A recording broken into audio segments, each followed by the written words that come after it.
الحمد لله رب العالمين، والصلاة والسلام على أشرف المرسلين وعلى آله وأصحابه أجمعين، أما بعد. أحبتي في الله، كعادتنا دوما وأبدا في ليلة الخميس، وعليكم السلام، وهي آخر مرة قبل رمضان بإذن الله تبارك وتعالى، نستأنف قراءتنا ودراستنا للأحاديث التي جمعها الإمام البخاري رحمه الله تعالى في الأدب المفرد.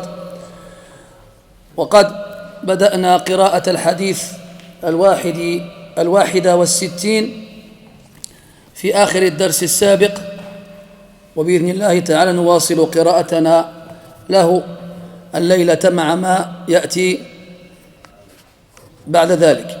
Très chers frères, comme chaque mercredi soir, nous nous réunissons afin de lire et d'étudier le livre compilé par l'imam al-Bukhari rahimahullah ta'ala, qui se nomme Al-Adab al-Mufrad, comme chaque mercredi soir, et il est très fort probable que ce soit le dernier cours avant le début du mois de Ramadan. Nous avons lu ensemble la semaine dernière le hadith numéro 61. On a commencé la lecture de ce hadith-là, puis nous nous sommes arrêtés en cours. On va donc le finir et lire par la suite les hadiths qui viennent après. إذن نعود قراءة الحديث بأكمله. قال رحمه الله تعالى: حدثنا موسى بن إسماعيل قال حدثنا الخزرج بن عثمان أبو الخطاب السعدي قال أخبرني أبو أيوب سليمان مولى عثمان بن عفان رضي الله عنه قال: جاءنا أبو هريرة رضي الله عنه عشية الخميس ليلة الجمعة فقال: أحرج على كل قاطع رحم لما قام من عندنا، فلم يقم أحد حتى قال ثلاثا، فأتى فتى عمة له صرمها منذ سنتين فدخل عليها فقالت له: يا ابن أخي ما جاء بك؟ قال: سمعت أبا هريرة رضي الله عنه يقول كذا وكذا. قالت: ارجع إليه فسله لما قال ذلك أو لما قال ذاك. قال: سمعت النبي صلى الله عليه وسلم يقول: إن أعمال بني آدم تعرض على الله تبارك وتعالى عشية كل خميس ليلة الجمعة، فلا يقبل عمل قاطع رحم، أو فلا يقبل عمل قاطع رحم. إذا قلنا أن أبا هريرة رضي الله عنه كان له مجلس فيه أناس جالسون كمثلكم الآن، وقد كان أبو هريرة رضي الله عنه على علم بحال أحد الحضور، حيث قاطع عمة له فلم يكلمها منذ سنتين. وتكلمنا عن شؤم قاطع رحم، وأن الله عز وجل يقطعه لقطعه الرحم، وأنه متوعد باللعنة والعذاب. وقلنا أن السلف وعلى رأسهم الصحابة رضي الله عنهم كانوا يجتنبون المجالس التي فيها مثل هؤلاء، فيها الملعونون، خشية منهم أن تنزل اللعنة على هؤلاء وهم معهم فتصيبهم كما أصابتهم. فقال: أحرج على كل قاطع رحم لما قام من عندنا. ما أراد أن يشير إليه ببنانه، ولقد كان على قدرة واستطاعة أن يعينه باسمه وأن يفضحه أمام الناس، لكنه أراد أن يستره، والمؤمن يستر والفاجر يفضح. فقال: أحرج على كل قاطع رحم، يعني أجعل قاطع الرحم في الحرج والضيق، وآمره أن يقوم وأن ينصرف من مجلسنا هذا. فلم يتحرك أحد، خاف ذلك المقصود بالأمر أن يفتضح لو قام. فأعاد الكرة أبو هريرة رضي الله عنه 3 مرار. فبعد المرة الثالثة قام ذلك المعني بالأمر واتجه إلى عمته، فلما رأته تعجبت وقالت له: ما الذي جاء بك وقد قاطعتني منذ 2 سنتين وما عندي خبر منك؟ فقال لها: ما جاءني أو ما جئتك إلا بعد ما سمعته من أبي هريرة. فتعجبت وطلبت منه أن ترجع إلى أبي هريرة ليسأله ما السبب. فلما رجع إليه أخبره بما سمعه من النبي صلى الله عليه وسلم. قال: إن أعمال بني آدم تعرض على الله تبارك وتعالى عشية كل خميس ليلة الجمعة. يقول شراح الحديث أن عرض الأعمال على الله عز وجل يكون بقراءة الملائكة في صحف الناس. فالأعمال التي عملوها خلال هذه الفترة القصيرة تجتمع الملائكة وتقرأ هذه الأعمال على الله سبحانه وتعالى. ومتى يكون ذلك؟ يكون عشية الخميس ليلة الجمعة. وتحدثنا مرارا أن ليلة الجمعة تبدأ من غروب الشمس من يوم الخميس. إذن عشية الخميس ليلة الجمعة. ولذلك كان النبي صلى الله عليه وسلم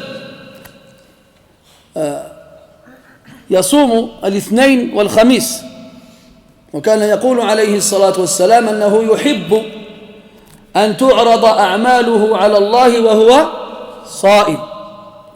صائم. وقال أيضا عليه الصلاة والسلام أن هذه الأعمال لما تعرض على الله عز وجل وتكون من أناس بينهم نزاع وخصومة، أن الله عز وجل يأمر الملائكة بإنظار هؤلاء، أي بتأجيلهم وتأخيرهم. حتى ماذا؟ حتى يكون الإصلاح بينهم. أنظروهما حتى يصطلحا. إذن هذه الأعمال تعرض على الله عز وجل. وبيت القصيد والشاهد من هذا الكلام هو قوله في النهاية: فلا يقبل عمل قاطع رحم، أو فلا يقبل عمل قاطع رحم. الوجهان صحيحان. إذن الذي يقطع رحمه لا يقبل الله عز وجل منه صرفا ولا عدلا. قلنا أنه ملعون.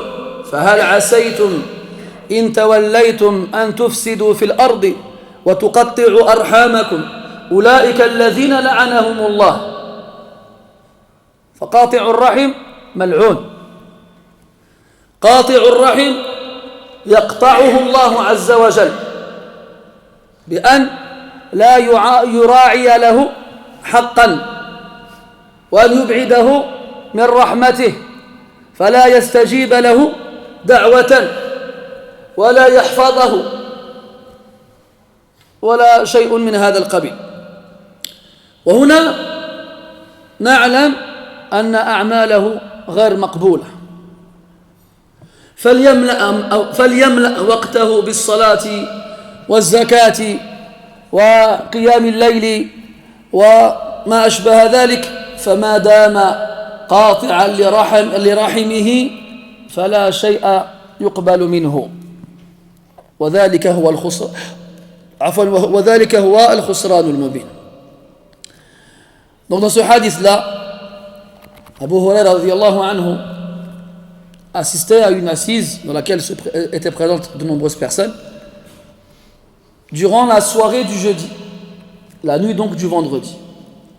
On a déjà dit que la nuit commence à partir du coucher du soleil. Donc lorsque le soleil se couche, on rentre dans le jour d'après. Donc là, nous sommes mercredi et nous venons de prier la prière de Maghrib, donc après le coucher du soleil, ce qui signifie que nous sommes jeudi. Nous sommes dès à présent jeudi. Donc soit on a les calendriers solaires qui marquent le début du jour à partir de minuit, soit on a les calendriers lunaires qui, eux, marquent le début du jour à partir du coucher du soleil. Donc, c'était donc une soirée du jeudi, la veille de la nuit du vendredi.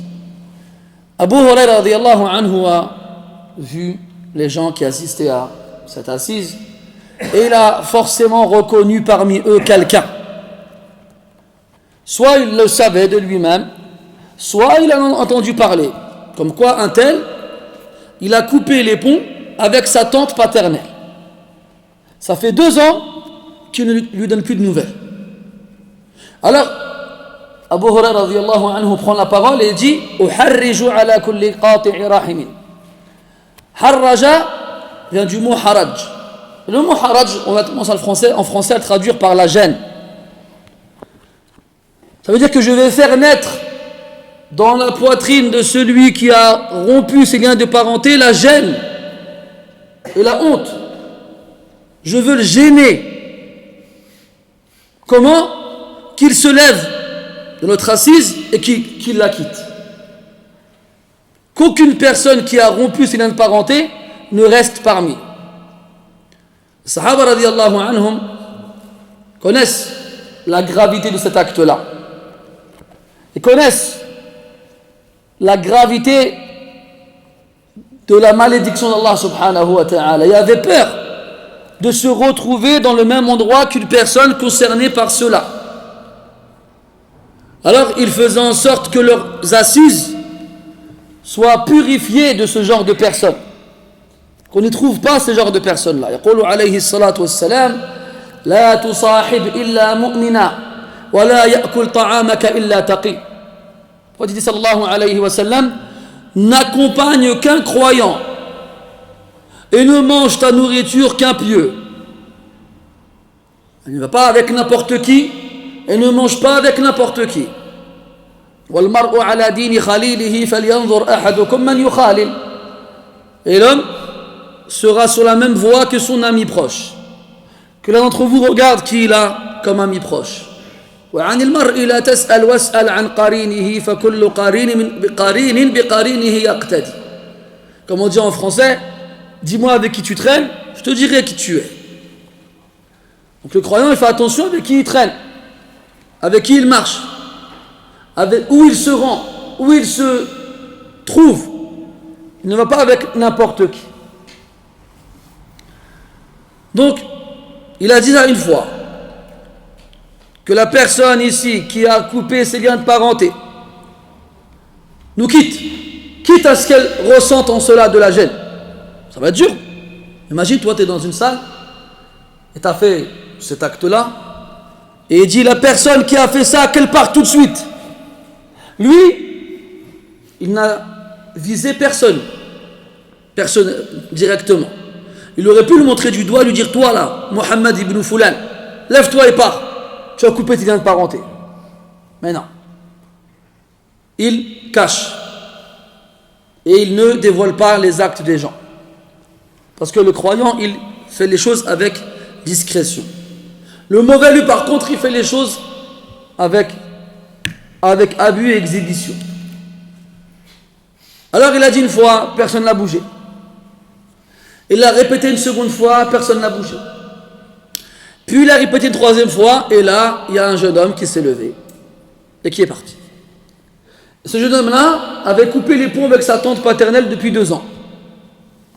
Après avoir entendu Abu Huraira radiyallahu anhu répéter cela 3 fois, il a ressenti la gêne à laquelle Abu Huraira faisait allusion. Alors il s'est levé et il est parti voir sa tante. Quand sa tante l'a vu, elle s'est étonnée de le voir. Elle a dit: oh fils de mon frère, qu'est-ce qui t'amène? Qu'est-ce qui fait que tu viennes après 2 années sans aucune nouvelle? Alors il lui dit: écoute, c'est Abu Huraira qui a dit telle et telle chose. Alors, étonné encore plus, sa tante lui dit: va le voir. Et demande-lui pourquoi il a fait ça. Pourquoi il a ce qu'il a? Il a fait ça. Qu'est-ce qui l'a poussé à te faire te lever en public et à venir me rejoindre et à t'exclure de l'assise dans laquelle il se trouvait? Alors il est revenu le voir et Abu Huraira se justifie. Il a dit, j'ai entendu le prophète sallallahu alayhi wa sallam dire, les actions des fils d'Adam sont exposées à Allah subhanahu wa ta'ala dans la soirée du jeudi et la nuit du vendredi. Et aucune des actions de celui qui a rompu ses liens de parenté n'est acceptée. Aucune. فَلَا يُقْبَلُ عَمَلُ قَاطِعِ رَحِمٍ. Aucune des actions de celui qui coupe ses liens de parenté n'est acceptée. Et là, Abu Huraira radiyallahu anhu, il a eu peur qu'à cause de sa présence à celui-ci parmi eux, Allah il n'accepte pas leurs actions à tous. Il faut, pour ne pas être touché par la même chose, interdire le mal et ordonner le bien. Il ne faut pas rester silencieux. Et quand toi tu t'es déresponsabilisé en faisant ce que tu dois faire comme ordre du bien, interdiction du mal, alors tu ne seras plus concerné par la menace qui pèse. أما أن تجلس معهم ساكتا فكما قيل الساكت عن الحق شيطان أخرس. Quant à rester avec ce genre de personnes-là sans rien dire, eh bien sache qu'il a été dit, celui qui se tait face à la vérité n'est qu'un diable muet. N'est qu'un diable muet. لكن لكل مقام مقال. ليس لكل أحد أن يصدع بالحق. فلعل قيامه بذلك يكون سبب ضرر عليه ولعله يزيد الطين بالله والمريض علة. فلا بد أن يراعي أمورا شتى وأن يقدر المصالح والمفاسد ليعلم هل يجدر به أن يقوم بهذه المهنة والمهمة. فإن لم يكن أهلا لها فليتركها فلا يكلف الله نفسا إلا وسعها. ومن رأى منكم منكرا فليغيره بيده فإن لم يستطع فبلسانه فإن لم يستطع فبقلبه وذلك أضعف الإيمان. Donc, c'est un shaitan muet. Donc lorsque tu es dans une assise où tu vois un mal, tu ne dois pas rester silencieux face à ce mal. Cependant, tu dois prendre en compte la situation et le contexte. Tu ne dois pas te dire que dans n'importe quelle situation, tu dois proclamer la vérité coûte que coûte. كما قيل أو يروى في الحديث قل الحق ولو كان مرا. Dis la vérité même si elle est amère. Mais ça paraît dans son contexte. Parce que si tu fais cela sans prendre en compte les pour et les contre, les avantages et les inconvénients, et que ça se retourne contre toi de façon à ce que le mal que tu as cherché à interdire se transforme en un mal encore plus grand après que tu sois intervenu, alors ne le fais pas. Tu dois savoir si tu réunis les conditions pour être concerné par l'action. Si tu ne l'es pas, alors laisse-la pour celui qui l'est. Parce qu'Allah ne te chargera pas d'un poids que tu ne pourras pas porter. Et dans le hadith, quiconque parmi vous voit un mal, qu'il le change avec sa main. S'il ne peut pas, alors avec sa langue. S'il ne peut pas, alors avec son cœur. وإذا رأيت الذين يخوضون في آياتنا فأعرض عنهم حتى يخوضوا في حديث غيره. Dans le Coran, lorsque tu vois ou que tu entends ceux qui se moquent et se raillent de nos signes, alors détourne-toi d'eux. أعرض عنهم, tant qu'ils ne traitent pas d'un autre sujet. لم يقل له فانهاهم عن ذلك لأنه كان ساعتئذ في حالة ضعف. لا يستطيع أن ينهاهم. Il ne lui a pas dit interdis-leur de parler de cela, empêche-leur de parler de cela. Non, il leur a dit détourne-toi d'eux, parce qu'à ce moment-là il n'était pas capable de leur interdire ces choses-là. Ni physiquement, ni verbalement. Tout ce qu'il reste, c'est l'i'rad.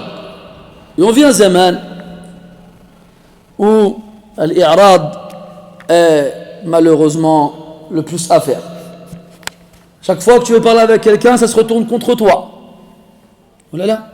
شحال واحد جالي قال لي هنا في هذا المسجد يجتمع بعض الإخوة في القاعة الثانية هذه ويتكلمون في أمور شتى من أمور الدنيا يرفعون بها أصواتهم ولا يبالون بالمصلين ولا بمن يقرأ القرآن ولا بمن يسبح ولا كذا. يقول لي هذا الأخ أنه ذهب إليهم قال لهم إخوة اتقوا الله. قالوا له ايش دخلك أنت؟ ما راكش الإمام أنت، راك عالم. فهذوك ناس تفاعل معهم وحنا تكلمنا معهم وألقينا عليهم خطبة بل خطبا وزجرناهم وناديناهم ولقد ناديت لو أسمعت حيا ولقد ناديت لو أسمعت حيا ولكن لا حياة لمن تنادي. إذن وظيفتنا نحن التذكير، لست عليهم بمسيطر. هذه العصا التي يعتمد عليها وأنا أخطب يخطر على بالي بعض المرات أن أنزل من منبري هذا وأضرب بها بعض الرؤوس، لكن مثل هذا لا ينفع، لا ينفع. الناس لو عاملتهم باللطف واللين لم يلقوا لك بالا، ولو شددت معهم خافوا منك وابتعدوا عنك، ولو كنت فظا غليظ القلب لانفضوا من حولك. فما عليك إلا البلاغ، ما عليك إلا البلاغ، ولعل الله عز وجل يهديهم بعد حين. هذا اللي عليك، إن عليك إلا البلاغ. على كل حال، لكن إن عادوا عدنا كما عودناكم، وما كنا عن مثل هذا ساكتين، فلو رأينا ذلك بأم أعيننا والله لم نسكت، ولو كان من كان، كره من كره وأحب من أحب. هكذا ينبغي أن يقوم بذلك إمام المسجد. فإذا لم يكن الإمام هو الذي ينهاهم ويزجرهم فمن يفعل ذلك؟ Vous savez, le problème, c'est que on voit des choses, on assiste à des choses.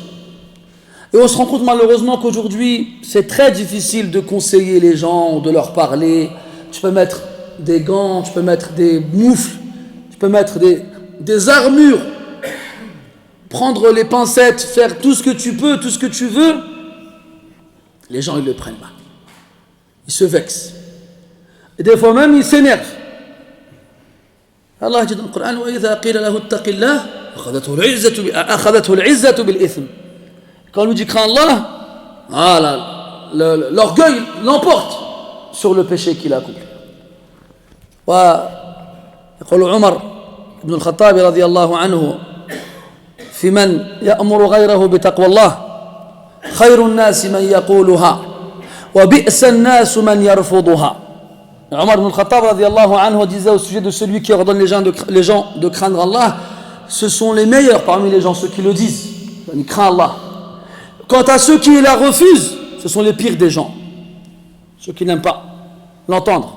Et comme il disait un autre Omar ibn Abdul Aziz rahimahullah ta'ala, فإن الواعظين بها كثير في ذلك الزمان، أما اليوم حديث ولا حرج، فإن الواعظين بها كثير وإن العاملين بها قليل.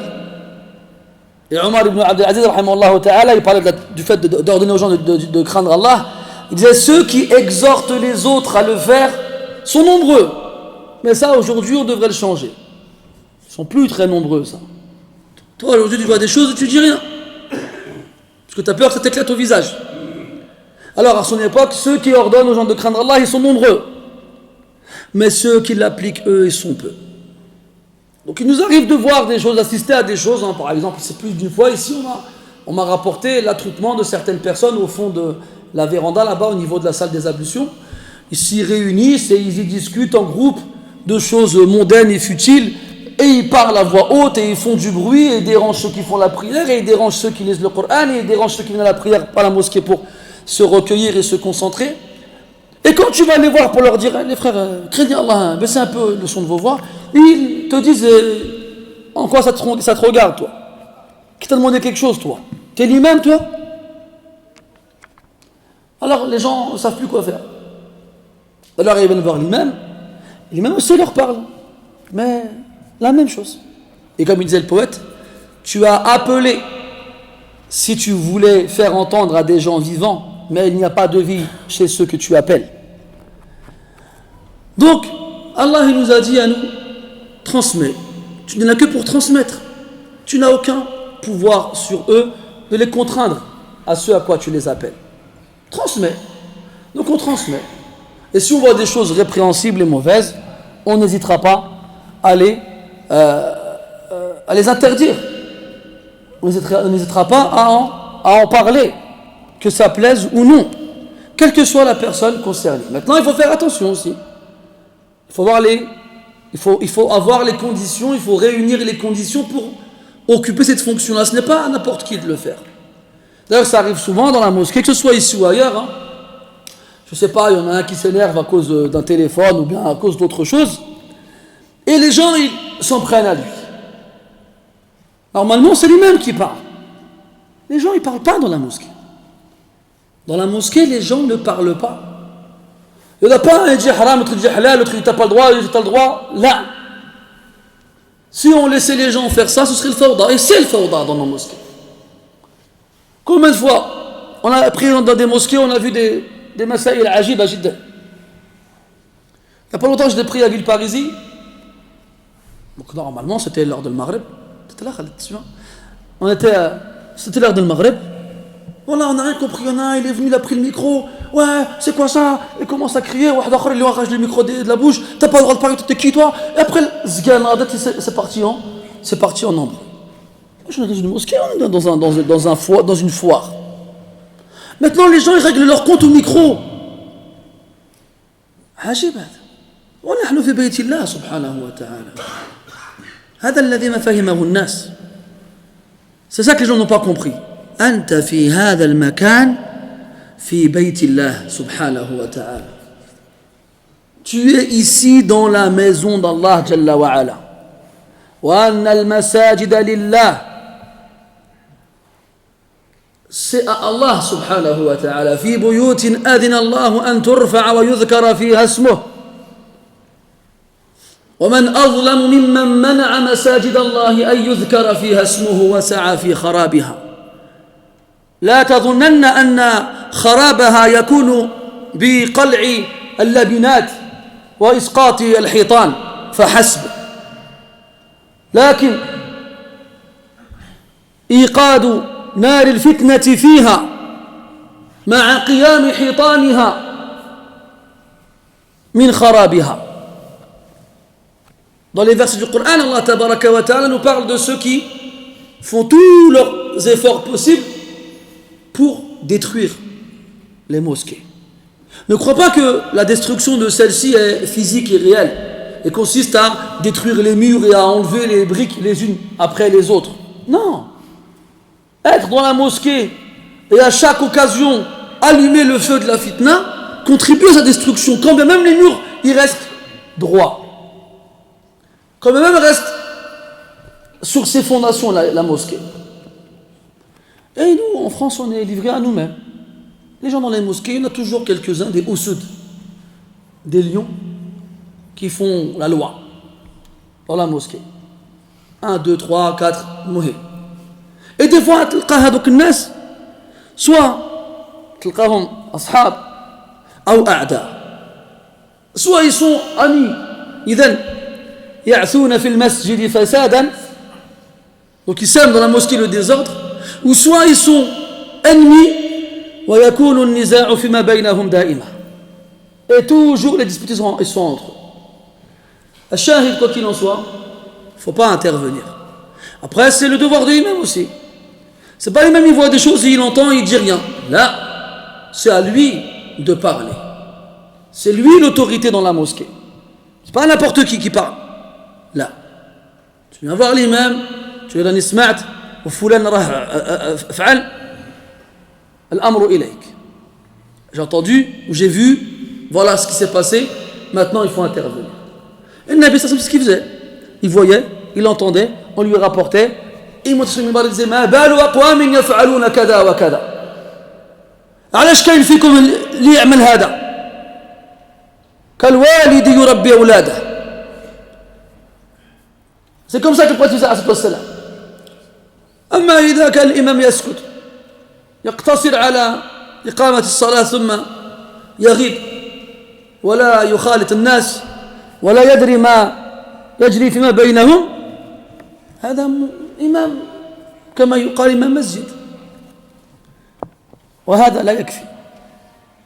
Quand tu as un imam qui vient, comme c'est le cas dans plein de mosquées malheureusement, un fonctionnaire, il vient, il prie, il part.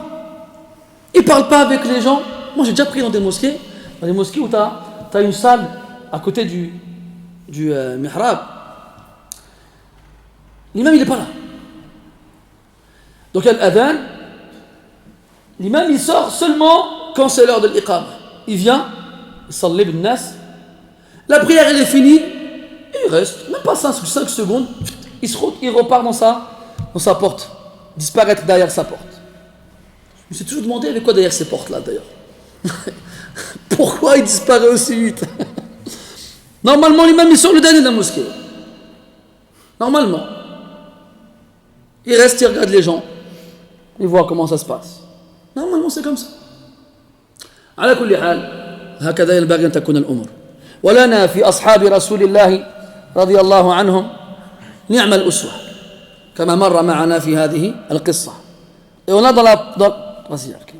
a dans les compagnons du prophète sallallahu alayhi wa sallam les meilleurs exemples, comme on a vu ici. Abu Huraira il entend qu'il y en a un, il a qta' avec sa tante, ما يقعدش معنا, روح بحالك. Il reste pas avec nous, allez va-t'en. On ne veut pas qu'à cause de toi, لا تقبل أعمالنا, nos actions ne soient pas acceptées. ثم قال رحمه الله تعالى حدثنا محمد بن عمران ابن أبي ليلى قال حدثنا أيوب بن جابر الحنفي عن آدم بن علي عن ابن عمر رضي الله عنهما قال ما أنفق الرجل على نفسه وأهله يحتسبها إلا آجره الله تعالى فيها وابدأ بمن تعول فإن كان فضلا فالأقرب الأقرب وإن كان فضلا فناول. يقول ابن عمر رضي الله عنهما صاحب رسول الله صلى الله عليه وسلم وابن أمير المؤمنين عمر بن الخطاب رضي الله عنهم أجمعين, ما أنفق الرجل على نفسه وأهله يحتسبها إلا آجره الله تعالى فيها. المسلم الرجل مسؤول عن نفسه أولا وعن رعيته, ويجب عليه أن ينفق على من كان تحته. إذا كان تحته من يجب عليه أن ينفق عليه. أما العازب مثلا الذي توفي أبواه ولا زوجة له ولا أولاد, فهذا لا يجب عليه إلا أن ينفق على نفسه. على كل حال يقول ما أنفق الرجل على نفسه وأهله, فهذا واجب شرعي. يقول الله تبارك وتعالى الرجال قوامون على النساء بما فضل الله بعضهم على بعض وبما أنفقوا من أموالهم. العجيب أن الذين لم يفهموا من شريعتنا الحنيفة شيئا يطعنون في تقسيم المواريث, حتى سمعنا أخيرا في بعض بلدان المسلمين من يجهر بالطعن فيها وينادي إلى تسوية الأقساط بين الذكور والإناث ظنا منهم أن تلك التقسمة بين الرجال والنساء جور وظلم، لأن الله تبارك وتعالى يقول للذكر مثل حظ الأنثيين. لكن غاب عن أذهان هؤلاء أن المرأة مثلا إذا مات عنها أبوها أو زوجها ولها إخوان أو لها رجل من رجال أسرتها، يجب على هذا الرجل أن ينفق عليها.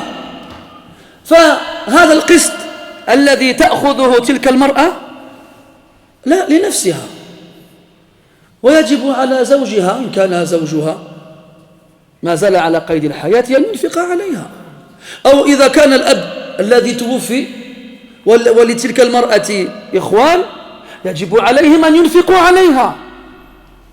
فالرجل مثلا يأخذ الربع والمرأة تأخذ السدس في حالة من الأحوال، فهذا السدس يبقى عندها. أما الربع الذي أخذه الرجل يجب أن يأخذ منه لينفق عليها.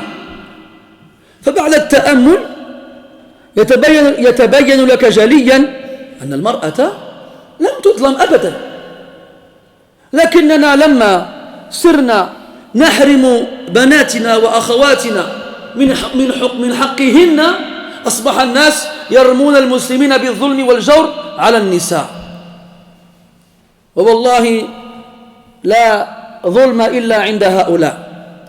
أما ديننا الحنيف وشريعتنا السمحاء فلا ظلم فيها ولا جور، لأنها من عند الله سبحانه وتعالى العليم الحكيم الذي لا يظلم الناس شيئا، الذي لا يظلم مثقال ذرة ولكن الناس أنفسهم يظلمون.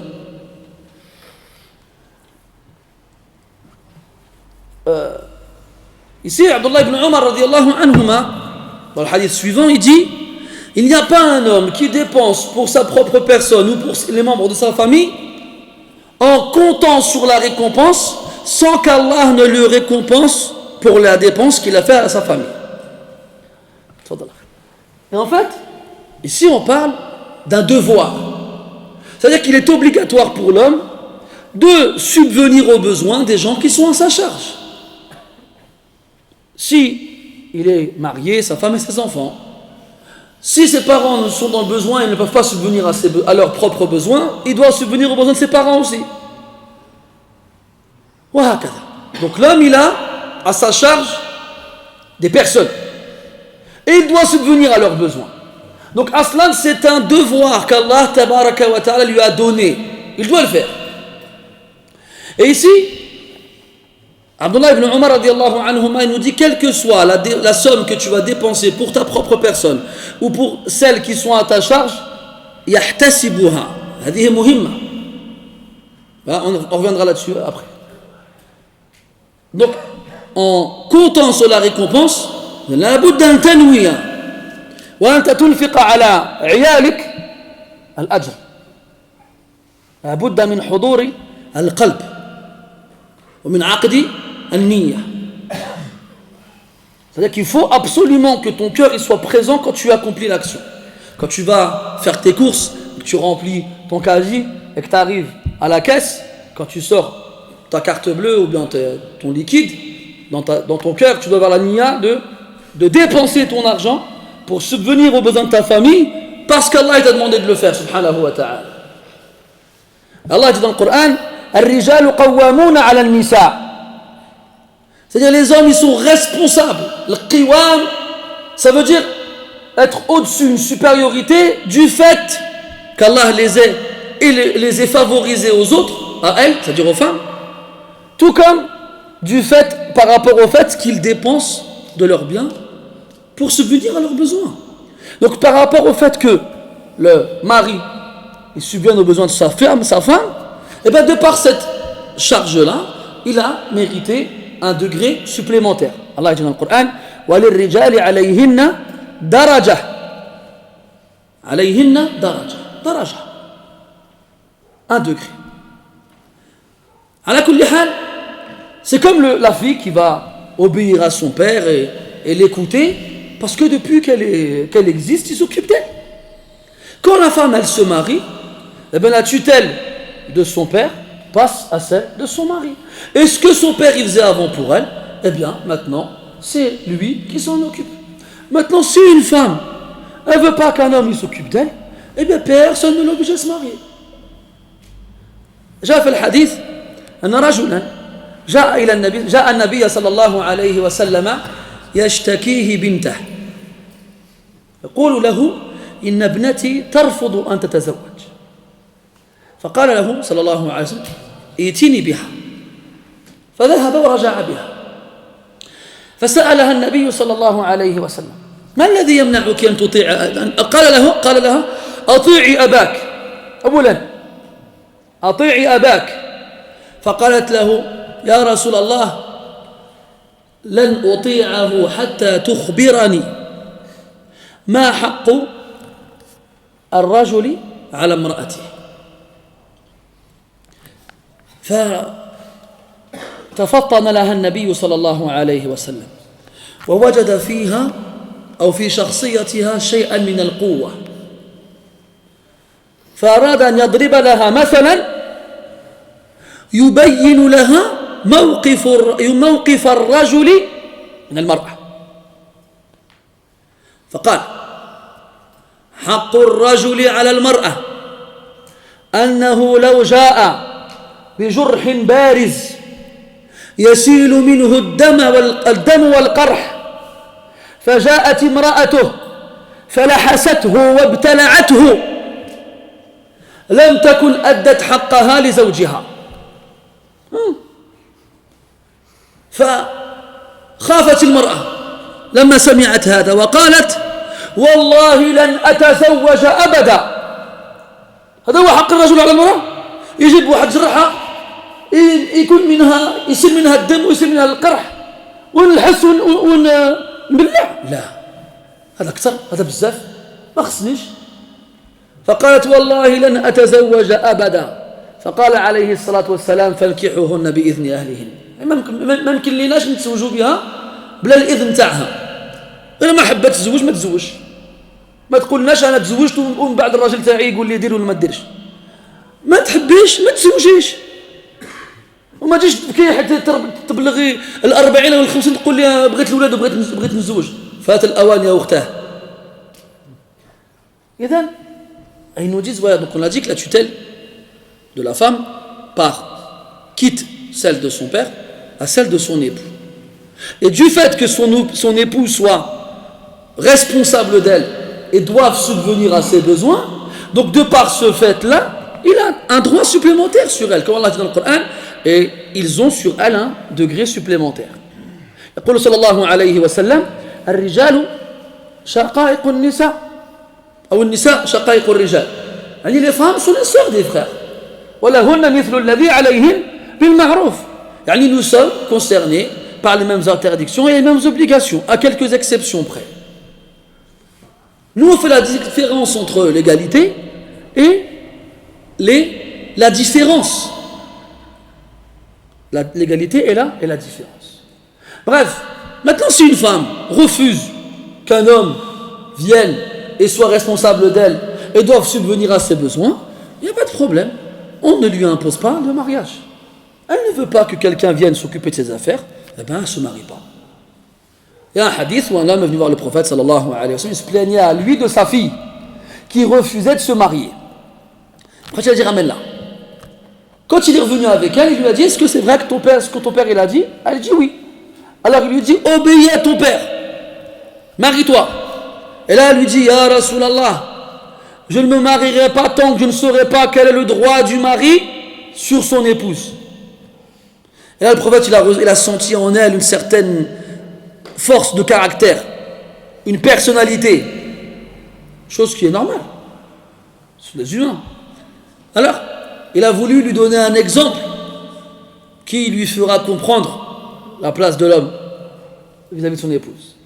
Il lui a dit, le droit de l'homme sur son épouse, c'est que s'il venait avec une blessure de laquelle coulait du sang et du pu, et que sa femme léchait cette blessure et avalait ce qu'elle avait léché, eh ben, elle ne se serait pas acquittée de son devoir envers lui. C'est quand même... non? C'est fort quand même. Parce qu'apparemment, ça ne vous choque pas. Hein. Comment vous...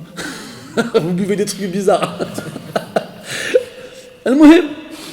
Quand elle a entendu ça, elle a dit Allahu Akbar. Elle a dit Ya Rasulallah, je ne me marierai jamais par Allah. Elle a juré qu'elle ne se marierait jamais. Elle a dit moi je ne veux pas ça. Ça ne m'intéresse pas. Alors, il a acquiescé. Il a récité un verset du Coran qui dit ne les épousez qu'avec leur accord. Elle ne veut pas se marier, elle ne se marie pas. Elle est consciente. Il y a une sahabiya, أظن اسمها جميلة, était mariée à un sahabi qui s'appelait ثابت بن قيس الشماس رضي الله عنه. كان رجلا صالحا تقيا. C'était un homme pieux et vertueux. Elle est venue voir le prophète sallallahu alayhi wa sallam, cette femme-là. Elle lui a dit إن ثابتا رجل صالح ولا آلوه, يعني ما لا ألومه في شيء, لكنني كلما رأيته هممت أن أبصق في وجهه. كيفاش؟ علاش؟ لأنه كان دميم الخلقة, كان قبيح المنظر, رغم أنه صالح لكن مظهره غير حسن. فهي صبرت معه حتى جاء في بعض الروايات أنها ولدت له أولادا. ماشي قضية يوم أو يومين أو أسبوع أو أسبوعين أو شهر أو شهرين, لا, قضية سنوات. وهي صبرت وعفست على نفسها وتحملت. لكن كما قيل شكوت وما الشكوى لمثلي عادة ولكن يفيض الكأس عند امتلائها. يعني هكذا الإنسان. فقالت هل من سبيل كيفاش أتحلل من هذا الرجل؟ فقال لها عليه الصلاة والسلام أتردين عليه حديقته؟ لأنه لما تزوجها كان المهر حديقة بأكملها بنخلها وتمرها وما فيها من الخيرات والبركات. قالت نعم أرد عليه حديقته. فنادى ثابتا وقال خذ حديقتك وطلقها تطليقا, فطلقها. وبعد ذلك يقولون أن الإسلام يجبل المرأة والإسلام لا يعطي للمرأة حقا ولا حرية ولا كذا. لا, هذا غير صحيح, لأنكم بنظركم القاصر لم تفهموا شيئا عن الإسلام. ولو جئتم أهل العلم فبينوا لكم حقيقة هذا الأمر لم تجدوا في هذا الدين ما تعبون عليه. Un autre exemple, une sahabiya, une compagne qui répond au nom de Jamila, était mariée avec un compagnon qui s'appelle Thabit ibn Qais al-Shammas radiyallahu anhuma. Et cet homme-là était pieux et vertueux. Cependant, il avait un problème physique. Il était laid. Et son épouse a patienté avec lui longtemps, jusqu'à avoir des enfants avec lui. Mais elle n'en pouvait plus. Elle a fait ce qu'elle a pu, elle a patienté, elle a supporté, mais elle n'arrivait plus à la fin. Au point où elle a dit au prophète, sallallahu alayhi wa sallam, je n'ai rien à lui reprocher. Thabit est un homme pieux, mais chaque fois que je le vois, j'ai envie de lui cracher au visage. Elle supportait plus son apparence. Ce n'est pas une histoire de un jour ou de deux, ou une semaine, ou de un mois, ou de deux. Non, des années, elle a patienté. Jusqu'à avoir des enfants avec lui. Mais, comme on dit en arabe, balagha saylu zuba.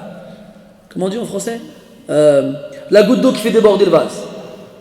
Un autre il disait, je me suis plaint, alors que me plaindre n'est pas mon habitude. Cependant, le verre se renverse quand il est rempli. Hakada, l'être humain est comme ça. Donc elle s'est vidée, elle s'est confiée au prophète sallallahu alayhi wa sallam. Et après il a vu que c'était pas quelqu'un qui jouait. C'est pas une femme, elle s'est mariée hier, allez je m'en fiche, il me plaît plus, je vais changer. Non, on n'est pas là pour s'amuser. Le mariage c'est des affaires importantes. Comme elle a patienté, elle a vécu avec des années, elle a eu des enfants avec lui, elle a dit je ne peux pas faire plus que ça. Elle a dit la alouhu walakinni akrahu al-kufra fil islam. Elle a dit j'ai peur du kufr, là c'est bima'na kufr al-juhud. Kufr al-ni'ma, c'est l'ingratitude. C'est-à-dire qu'à cause de l'aversion que j'ai envers lui, physique, j'ai peur de ne plus m'acquitter de mes devoirs envers lui. ويقول عليه الصلاة والسلام أن النساء أكثر أهل النار فلما سئل عن سبب ذلك قال كفركن بالعشير وإكثاركم اللعنة إكثاركن اللعنة. Le prophète sallallahu alayhi wa sallam a informé les femmes qu'elles étaient la population la plus importante en enfer, elles lui ont demandé pourquoi. Il a répondu: votre ingratitude envers vos compagnons. Et là, cette compagne, elle a peur de tomber là-dedans. Alors elle préfère arrêter. Elle préfère se dire c'est mieux qu'on arrête. Alors le prophète lui dit sallallahu alayhi wa sallam: est-ce que tu lui rends son jardin? Parce que quand il s'est marié avec elle, sa dot, c'était un jardin. C'est pas 2 mètres carrés avec un buisson. Là, c'est un jardin avec des palmiers, avec des dattes, avec tout ce qu'il y a comme bien et comme bénédiction. C'est pas comme aujourd'hui les frères, ils se marient avec 1 euro, ils sont contents. Quand ils ont shba, ils disent les khtis, tu me plais pas, après il disparaît dans la nuit comme le chat noir. Il joue avec l'honneur des gens. Ala kulli hal, il lui a dit: est-ce que tu es prête à lui rendre son jardin? Elle a dit oui, je lui rends son jardin. Alors le prophète a appelé son mari, Thabit, et il lui a dit: récupère ton jardin et divorce-la. Et ils se sont séparés. Et là tu vois que, alhamdulillah, notre religion, elle donne à chacun son droit. Qu'il soit un homme ou une femme, qu'il soit un esclave ou un homme libre, à l'époque où il y avait encore des esclaves. Tout le monde il a un droit. Et on ne fait pas de distinction. Et on n'impose pas les choses aux gens. C'est comme quand ils critiquent le système de l'héritage en islam. Parce que une des règles fondamentales du partage des parts, c'est que l'homme a la part de 2 femmes. Ça, c'est la base. Même si dans beaucoup de cas, l'homme et la femme ils touchent la même chose. Mais ça, si tu ne connais pas al-mawarith, tu ne le sais pas. وإن كان رجل يورث كلالة أو امرأة وله أخ أو أخت فلكل واحد منهما السدس. اسمع. وله أخ أو أخت. Il a un frère ou une sœur. فلكل واحد منهما السدس. Pour chacun d'entre eux, le frère et la sœur, le 6e. Si vous prenez Kutub al-Mawarith, al-Fara'id, il y a des ahwal, il y a des cas où l'homme et la femme, ils touchent la même chose. Ala raghmi unufi al-jahili. Hada shay. Puis, on revient au hadith qu'on est en train de voir ici, qui nous parle de l'obligation pour l'homme de subvenir aux besoins de sa famille. Sa femme en premier. Eh bien, on nous dit, ouais, mais la femme, elle reçoit la moitié de l'homme. Oui, mais c'est normal. Il faut comprendre une chose. La femme, l'argent qu'elle touche, c'est pour elle. Ça veut dire qu'elle ne s'en sert même pas à cela. Parce qu'elle aura toujours dans sa famille quelqu'un qui devra subvenir à ses besoins. Elle aura un père, ou bien un mari, ou bien un frère, ou bien un fils, qui devra subvenir à ses besoins. Donc c'est normal qu'il touche plus qu'elle, parce qu'il devra subvenir en plus de ce qu'il a touché pour lui, aux besoins de cette femme-là qu'il a à sa charge. Et elle, ce qu'elle a reçu, elle le garde pour elle. Elle en fait ce qu'elle veut. Si elle veut le dépenser, elle le dépense. Si elle veut... Regardez, subhanallah, pour ceux qui...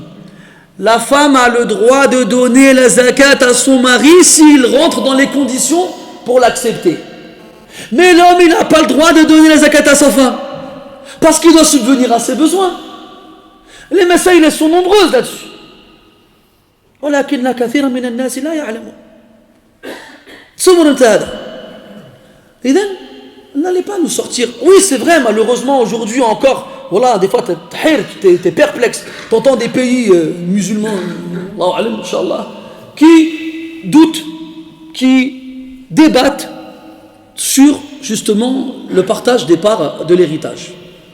Et qui osent critiquer le système divin, la législation divine, qui est parfaite, qui vient du connaisseur par excellence de l'humain qui est sa créature. Après, si malheureusement nous, on est tellement vorace, on est tellement avare, que quand l'héritage vient, on oublie père et mère, on oublie frères et sœurs. T'as une sœur, comme ça arrive beaucoup malheureusement. Alors tu te retrouves, le père et la mère, ils meurent, après c'est le fawda, c'est l'anarchie, c'est le harb, c'est la guerre. Ça y est, ça finit en bataille, les gens ils sortent des couteaux, ils se plantent. Et les sœurs, mskina, les pauvres filles de la famille, elles ne voient plus rien, elles ne comprennent plus rien. Non, toi si on donne, c'est ton mari qui va prendre, on ne donne pas. C'est quoi ça? C'est quoi ça? Mais le problème dans nos pays, quand tu as un mujrim, il va voir un qadi qui est un mujrim comme lui. Il dit هاك شي بركه كتب لي عليا وما تعطيلش لخواتاتي وهذا المجرم هذا يقبل ويكتب له. نعوذ بالله من حال هؤلاء. Quand dans nos pays, soi-disant des pays où on est censé avoir des juges qui appliquent ces principes-là, quand on a un, il va voir son père, il meurt, il laisse une baraka, il va voir le juge, il a des frères et des sœurs, il dit tiens, je te donne un billet et tu t'arranges pour que je sois le seul bénéficiaire. Et les autres, c'est pas mon problème. Et lui, il lui donne raison. Il le fait. Il accepte ce pot de vin et il prive les gens de leurs droits. Et les principales victimes de ce mal, c'est les femmes. Alors oui, tu vas dans nos bleds, tu vois des femmes mkarfsines. Ils sont dans une misère pas possible. Wallah, j'entends des choses, je me dis c'est pas possible. Une femme عندها 70 عام كتطلب قدام المساجد خالتي فين عائلتك؟ قالت لي ما عندي حتى ما عنديش العائله انا. Je dis c'est pas possible. Moi j'arrive pas à croire des choses comme ça. Une dame de 70 ans qui mendie devant la mosquée, je me dis mais ta famille elle est où? Je me dis pas de famille. Je n'arrête, on va croire voilà 20 oncles, 20 tantes, on a 80 cousins, 73 neveux, quand il y a l'Eid, c'est il y a plein de monde qui vient. Et ta famille elle est où? Elle me dit bah, pas de famille. Mon mari il est mort, tout le monde a disparu. J'ai plus rien vu. Là, dirham wahad ma taoulish. C'est quoi ça? Alors si les gens ils viennent, les occidentaux, ils regardent comment ça se passe chez nous. Il y a de quoi, quand ils te disent ouais vous les musulmans vous faites n'importe quoi, mais le problème c'est parce que nous on est censé représenter l'islam. Et quand ils voient ce qui se passe chez nous, comment tu veux qu'ils croient que l'islam c'est une religion de droiture, une religion parfaite? Et c'est le cas. Mais à cause de nous, ils ne le savent pas. Il est là le problème. Il est là le problème. وحنا ذكرنا حديثا مفاده أن كل واحد منا على ثغر من ثغور الإسلام فإياكم أن يؤتى الإسلام من قبل أحدكم. On a déjà vu ici ou ailleurs un hadith qui nous représente l'islam comme un pays qui a des frontières. Et dans ces frontières-là, il y a des gardes, des soldats, des militaires, comme c'est le cas dans n'importe quel pays. Il y a la douane, on ne laisse pas rentrer n'importe qui. Et ces gardes frontières, ils sont là pour protéger les frontières des envahisseurs. Alors, il nous dit, vous tous les musulmans sont des gardes frontières aux frontières de l'islam. Prenez garde à ce qu'on pénètre dans l'islam par le biais de l'un d'entre vous. Imaginez-vous, on est chacun à un poste, on monte la garde, comme c'est le cas des gardes frontières. Il y en a un, il s'endort. Ou là, un واحد يلعب كارتا, il joue aux cartes. Ou là, l'autre, il يتفرج في التلفازة, il regarde la télévision. Ou là, l'autre, il fume sa chicha. Bref, hein, vous connaissez, on a plein des histoires de ce genre-là. واحد ناعس ويشوف في السماء, il regarde les étoiles, il regarde les nuages. Et pendant ce temps, hop, on rentre par son poste à lui. Et après, le pays, il est retourné, les richesses, elles sont volées, les femmes, elles sont violées, les enfants, ils sont tués, et le pays, il disparaît. À cause de quoi? Quelqu'un joue aux cartes. Voilà. Eh bien, l'islam, c'est pareil. Nous tous, on a une responsabilité, nous. Surtout, Ashab al-Hiya. Hum min bab awla. Même si on devrait tous être des Ashab al-Hiya. Hein? C'est pas vous nous regardez et vous dites, tu vas Ashab al-Hiya. Tout le monde m'a trouvé al-Hiya. Mais nous, là, Donc encore plus nous. Encore plus nous.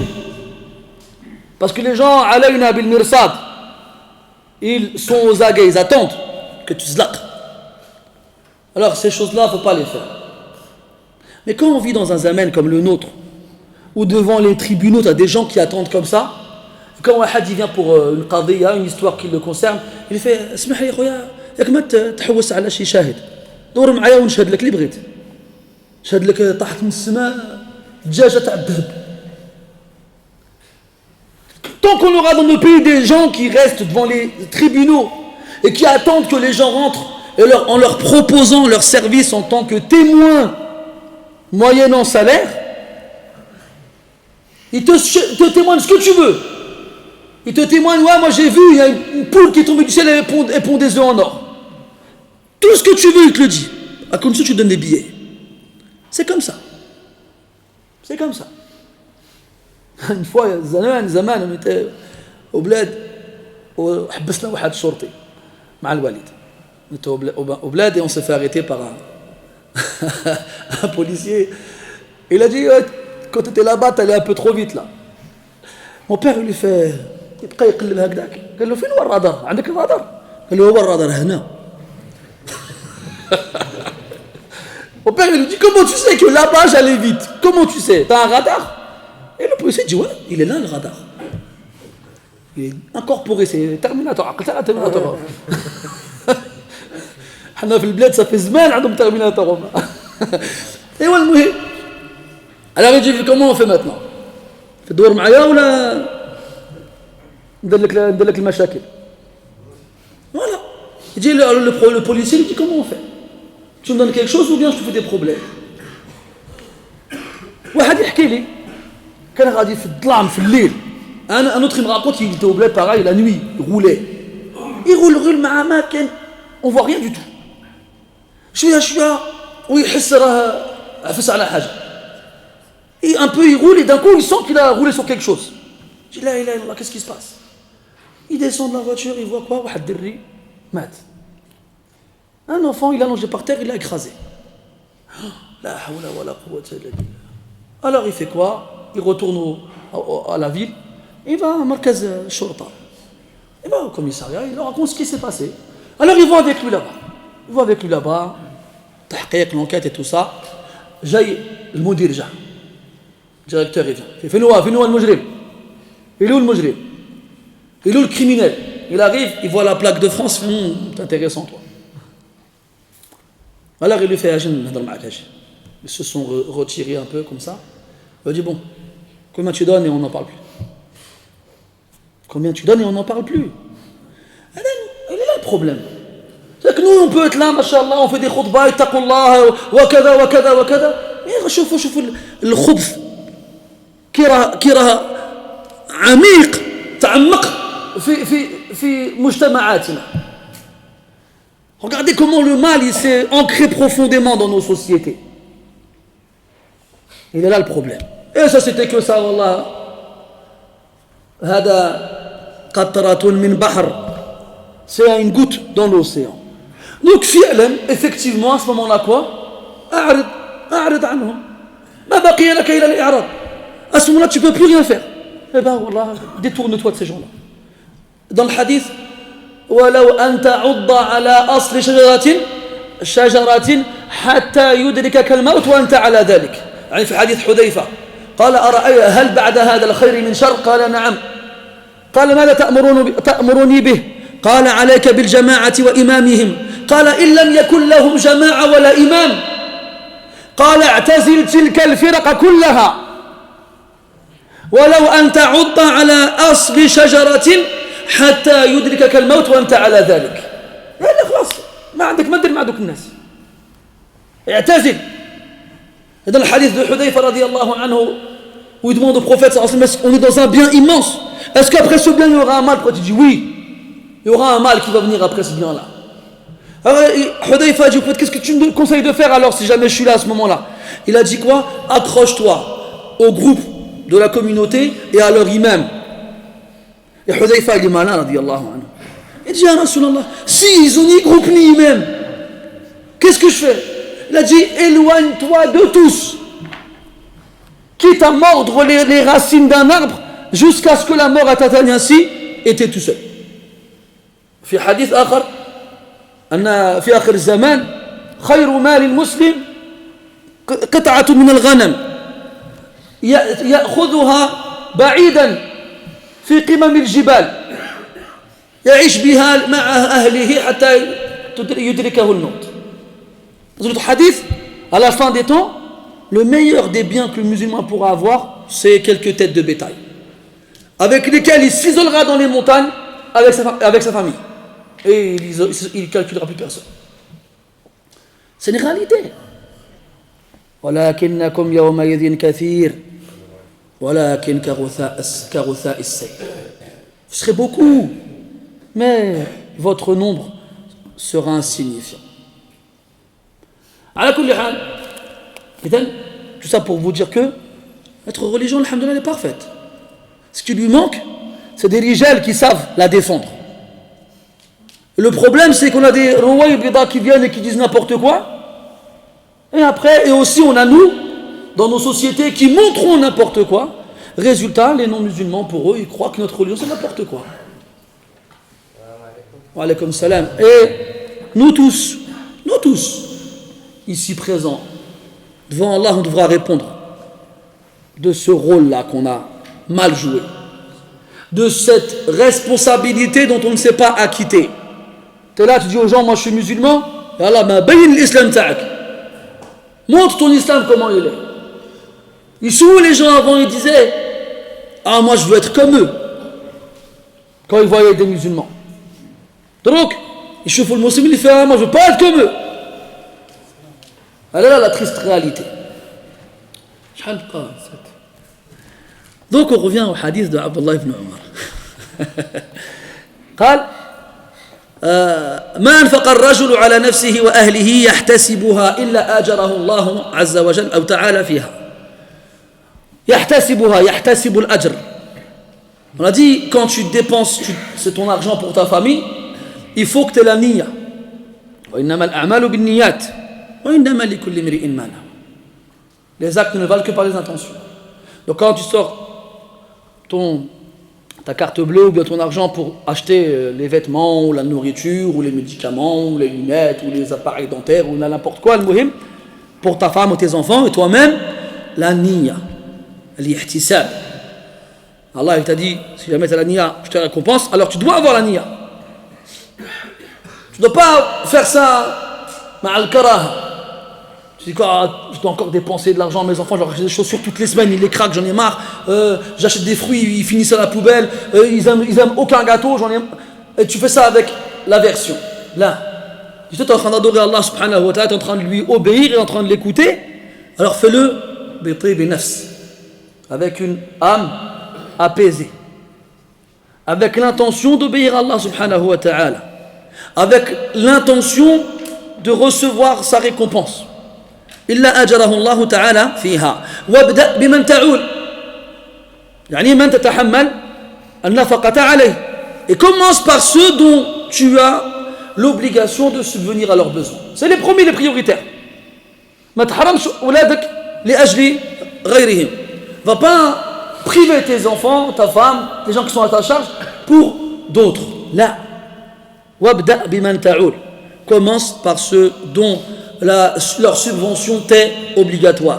فإن كان فضلا يعني ولا بقات شي زيادة فإن كان فضلا فالأقرب الأقرب. إذا أنفقت على نفسك وعلى عيالك وبقي من هذا المال شيء فأنفقه على الأقارب. أنفقه على الأقارب. Puis quand tu as subvenu aux besoins de ta famille et qu'il reste après cela de l'argent, alors donne-le aux proches. أنا أسألكم سؤالا لكن أريد دليلا. أيهما الأقرب؟ العم أو الخال؟ إيش الدليل؟ نعم؟ ها؟ قال لبنيه ما تعبدون من بعدي؟ دليل بعيد شوية، بعيد بزاف كاع. لا العام علاش؟ وحتى كاين الدم عند الخال. نعم ترتيب الولي on s'approche. احنا بغينا دليل. الخال شو الدليل؟ هاي جيد 50-50 نعم لا طيب j'ai demandé c'est qui le plus proche, c'est l'oncle paternel ou l'oncle maternel? Maternel. طيب المهم j'aimerais bien qu'on répond avec une preuve. Allah dans le Coran subhanahu wa ta'ala في بعض الآيات يذكر الترتيب, il cite un ordre ويبدأ بأقارب الأب قبل أقارب الأم, ومنه قوله تعالى ليس على الأعمى حرج ولا على الأعرج حرج ولا على المريض حرج ولا على أنفسكم أن تأكلوا من بيوتكم أو بيوت آبائكم أو بيوت آبائكم أو بيوت أمهاتكم أو بيوت أعمامكم أو بيوت عماتكم أو بيوت أخوالكم أو بيوت خالاتكم أو بيوت خالاتكم. وفي سورة الأحزاب يقول عز وجل يا أيها النبي إنا حللنا لك أزواجك التي آتيت أجورهن وما ملكت يمينك مما أفاء الله عليك وبنات عمك وبنات عماتك وبنات خالك وبنات خالاتك الآية. Donc dans le tartib de ces versets-là, Allah Azza wa Jalla commence par Al-Am, puis Al-Amma, puis Al-Khal, puis Al-Khala, l'oncle paternel, puis la tante paternelle, puis l'oncle maternel, puis la tante maternelle.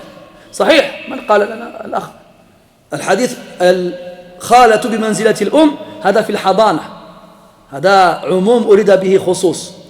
Dans ce hadith-là, il y a des particularités.